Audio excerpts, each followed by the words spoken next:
Patulala ang lahat sa nabitawan na salita ni Carla, malalaman na natin yan mamaya. Sa namang mapalang araw sa inyong lahat mga kalingap, sanay lagi kayong nakasuporta sa aking ginagawang video.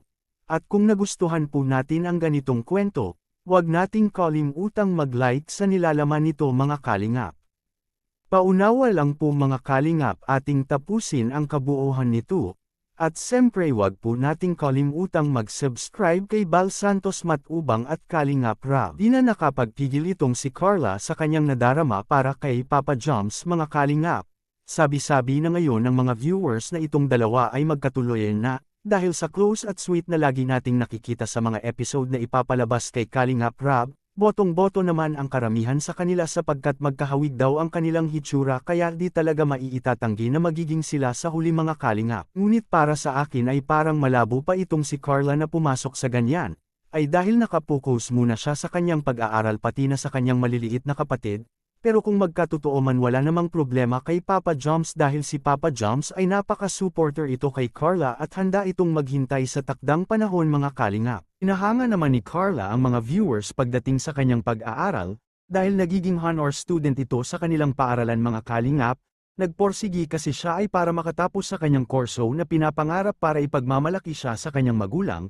Ito din ang sinabi niya kay Papa Joms na bago niya sagutin ay kailangan niya munang makatapos sa pag-aaral para hindi magagalit ang kanyang mga magulang. Umaasa sa kanya, napakabuting anak talaga itong si Carla dahil di niya binibigyan na sakit sa ulo ang kanyang magulang. Pinangarap kasi ni Carla na makatulong sa kanila habang siya ay nabubuhay pa mga kalingap.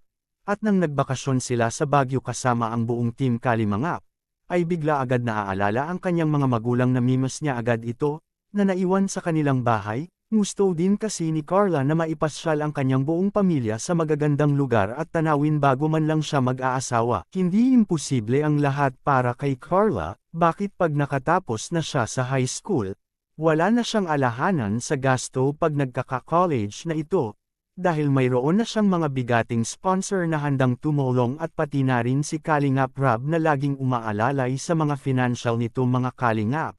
Kaya di talaga natin masasabi na di makatapos ng pag-aaral nagsisikap lang ito, at kung makapaghitay ang ating Papa Joms sa kanilang pag-iibigan ngayon, dahil napapansin natin ngayon na parang nahuhulog na ang kanyang damdamin para kay Papa Joms mga kalingap.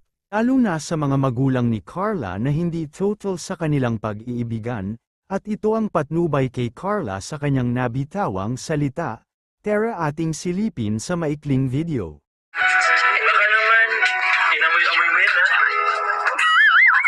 Nilaban ko po ito. Ay, nilaban mo po. Ano nilaban? Ano ba naman ako dyan? Thank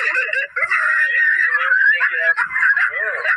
Amay daw ni. Thank you. Ikaw ba naglaban nito kasi mama mo? Baka naman si mama mo. With love and care? Sa simbahan kaya ang tuloy nito mga kalingap? Please comment and God bless us all.